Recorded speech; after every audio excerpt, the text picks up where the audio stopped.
Good afternoon. Welcome to Behind the Headlines. I'm Tennessean Business Editor Lance Williams, joined today by Tennessean Business Reporter Chambers Williams.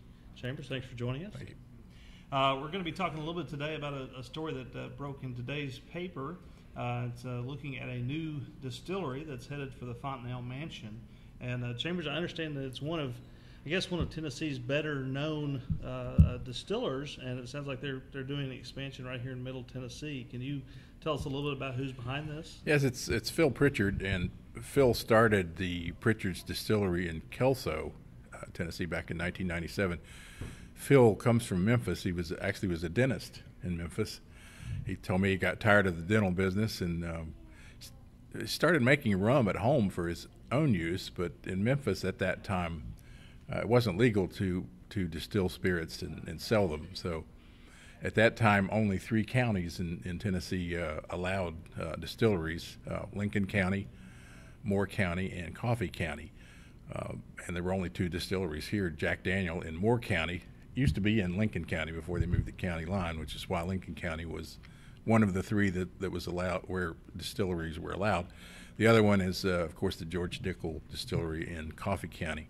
All of those are grouped together and within 15 or 20 minutes of each other.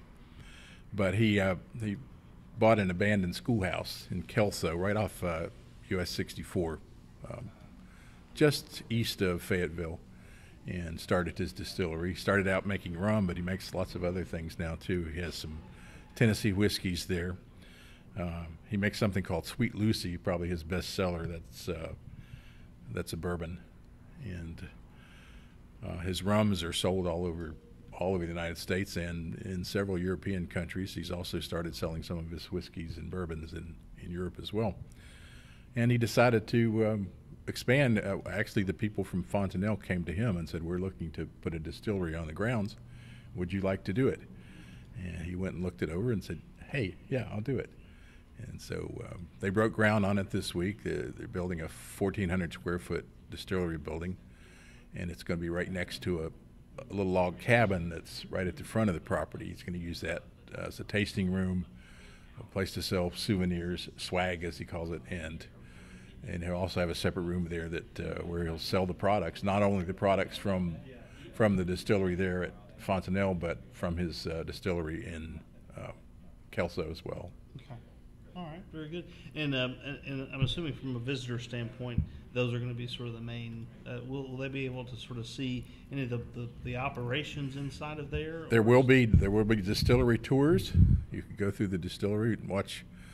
There'll be a 400-gallon still there. He's using a French alembic still. It's called. It's a still that he discovered touring the cognac country in France, in the south of France, and he said that he wanted to use that out at Fontanel because he's going to be right next to the restaurant. He said a regular still like he has out in Kelso puts off a pretty strong odor that attracts a lot of flies, and he didn't want flies to be attracted to the area right next to the Cafe Fontanella.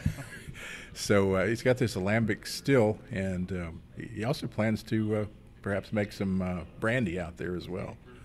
He hasn't gotten into brandy before, but Interesting. And this seems to be part of a trend. I know that off and on you've covered quite a bit about distilleries and sort of expansion, and you mentioned state laws earlier. I mean, in the last few years, and we're starting to see this trend pick up.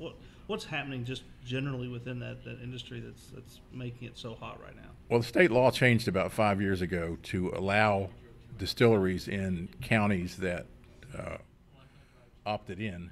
A lot of counties didn't, but as a result of that, there, probably a couple dozen counties in Tennessee now that allow distilleries, and a lot of these small craft distillers have started popping up, sort of the spirits side of the craft brewers, kind of an extension of the whole craft brewery craze that's been taking the country by storm, and now we've got craft distillers.